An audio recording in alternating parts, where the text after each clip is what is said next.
See möödunud sajandi 60. aastatel haigla vajadusteks kohendatud hoone on tundmatuseni muutunud ja oodatust ehk isegi kaunim välja tulnud. Ja pange tähele, maja on varasemaga võrreldes ka suurem. Seda selle arvelt, et tiivad on pikemaks ja kõrgemaks ehitatud. Niisiis on unistustest, mis siinseid töötajaid viletsates tingimustes vastu pidada aitasid, saanud tegelikkus. Suurepärane õendus-hoolduskeskus on valmis. Kõik on rõõmus, kaunis, puhas ja särav.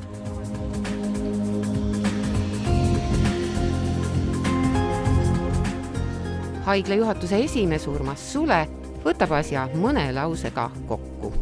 2000. aastate keskel sai paika pandud, et hoonestud haigla kasutusel võiksid jääda 2 territooriumile. Üks territoorium on meil siin Ristiku tänavas ja siia peab saama koondatud, hetkel juba on, aga veel suuremas mahus tulevikus kogu aktiivravi tegevus ehk siis instrumentaalne meditsiin, see kõige kallim ja kõige keerukam osa. Ja teine kompleks ehk see nõndandatud vana uus haigla, endised lennuväe kasarmud leidsime, et on väga sobilik territoorium hooldusravi ja õendusteenuste jaoks välja arendada. Ja Euroopa Liidu kaasrahastamisega ongi siis õnnestunud meil see 2 terviselinnaku hoolduse ja õendusravipoolne kompleks valmis ehitada ja see on nüüd tõesti unikaalne. Eestis me oleme arvestanud siin väga paljude selliste vajadustega, mille osas võib-olla täna on surve natuke tagasihoidlikum, aga lähiaastatel saab olema surve siin väga suur. Et ei saa välistada ka seda, et selle hoone baasilt on võimalik seda Eesti tervishoiuteenuste ekspordipositsiooni arendada ja saame mõelda selliseid mõtteid, mida täna ei ole mõeldud. Aga eelkõige see Ravitänava hoonekompleksi väljaehitamine nüüd iseseisvate õendusteenuste jaoks on oluline Pärnu maalaste jaoks. Et interjöör on siin hästi meeldiv, tegelikult oleme selline parkmetsatsoonis, hoone U-tähekujuline ülesehitus, mis tagab meeldiva sisehoovi koos lehtlaga, on inimestele, patsientidele väga meeltmööda. Ja see hoone peab siis tagama selle, et tulevikus need inimesed, kes meie haiglas väärikalt vananevad, et nende jaoks oleks see koht sarnane koduga. Ehk siis tegelikult me oleme siia rajanud tublidele kaasmaalastele ja miks mitte ka siis tulevastele sisserändajatele teistest riikides võimaluse inimväärselt oma vanaduspõlve mööda saata ja ma arvan küll, et see on meil õnnestunud kõige paremal moel ja tahan tänada ja tunnustada kõik inimesi, kes siin Pärnus ja väljaspool Pärnus on selles oma panusel.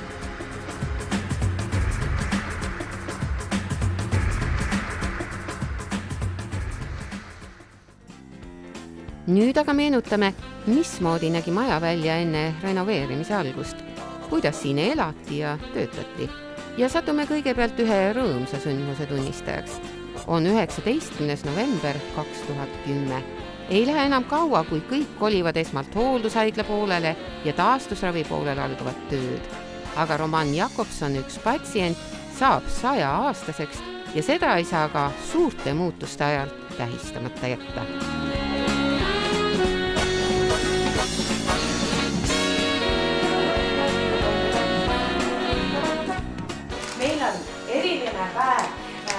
Nii temale kui meie osakonnale ka. Need, kes on 100 täis saanud ja üle selle aastanud on meil küll olnud, aga sellist päeva, kus me saame seda üheskoos tähistada, minu mäletamise järgi ja Margitiga arutasime, ei ole olnud.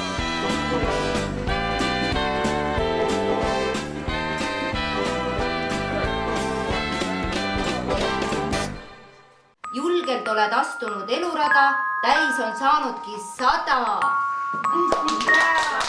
Palju õnne, õnne soovime sul.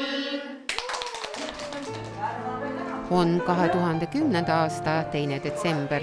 Heidame koos hooldusraviosakonna juhataja Margit Sepikuga viimase pilgu majale, kus kohe suured ehitustööd algavad.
25. veebruar 2011. Teoks saab nurgakivi asetamine. Kohal on hulk tähtsaid külalisi, kellest paljudel pole siiamaia varem ehk asja olnudki, vähemalt tööga seoses mitte. Nurgakivi asetamine on üks hästi sümboolne akt ja omal ajal situatsioonis, kus Eesti riigis selle tervishoiureformi käigus tervishoiust hakati saama aru väga instrumentaalselt ja vahepeal isegi öeldi, et mis ravi see on selline, kus on soe voodi ja hea sõna, et see ei ole nagu midagi, et on kirurgiline operatsioon, see on see, mida haige vajab. Siis mul on niisugune tunne, et tänaseks on ühiskond aru saanud, et see soe sõna, voodi ja mõnus kodutunne on tervishoius ääretult oluline. Mina küll ei kujutanud ette, et ajaloos tekib niisugune keerdkäik, et kui ise Pärnusse tööle asusin, et selles hallis nakkuse majas, kus tollel ajal hooldusraviga hakati tegelema, kus keegi ei teadnud, mis hooldusravi on, et sellest kasvab välja tulevikus selline kompleks. Me muideks oleme Pärnu uue haigla territooriumil, ma arvan, et ka keegi, kes 62. aastal selle maja ajutiselt haiglana kasutusele võttis ja ajutina oli määratletud mitte rohkem kui 10 aastaks. Ei kujutanud ette, et 50 aasta pärast sellest hoonest sünnib, võib öelda tänases mõttes täiesti uuel tasemel ja uus haiglahoone.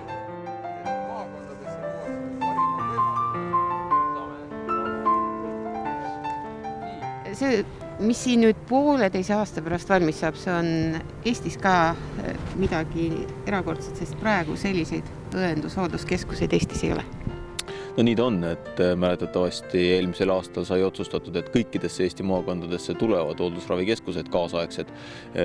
Räpina oma uuendustega on juba saanud valmis, aga sellises mahus nagu Pärnus on, et jah, veel ühtegi nurgakivi ei ole pandud, nii et Pärnule jõudu ja jaksu, et tõesti siin natuke rohkem kui aasta pärast saaksid patsiendid nautida tõesti kaasaegsel tasemel hooldusravikeskust. Siin on nüüd valdavalt jälle Euroopa raha mängus.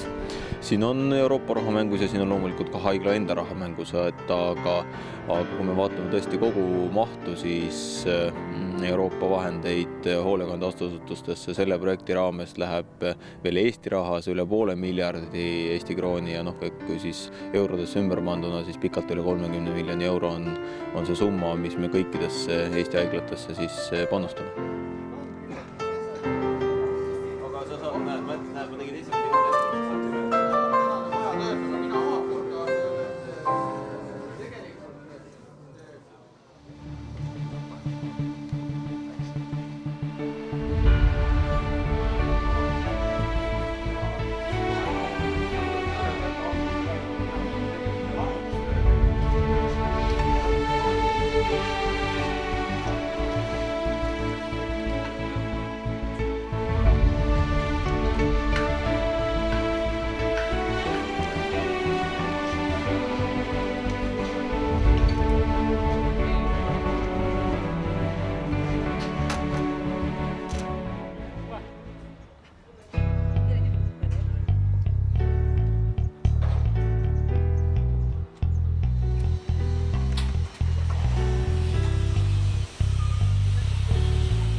31. juuni 2011. Ehitamise ajal, kui patsiente parasjagu majas pole, on paras aeg üks päästeõppus läbi viia.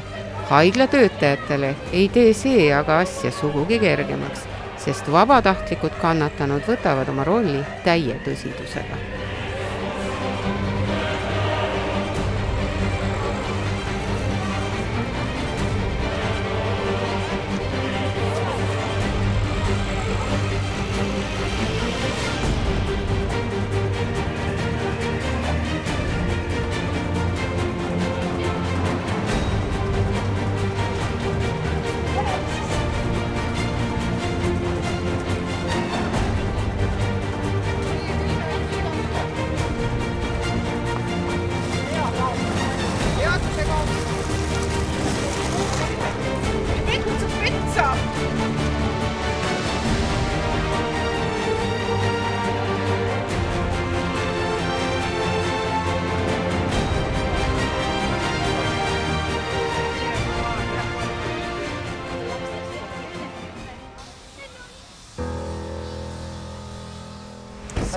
Juulist oleme siis uues osas.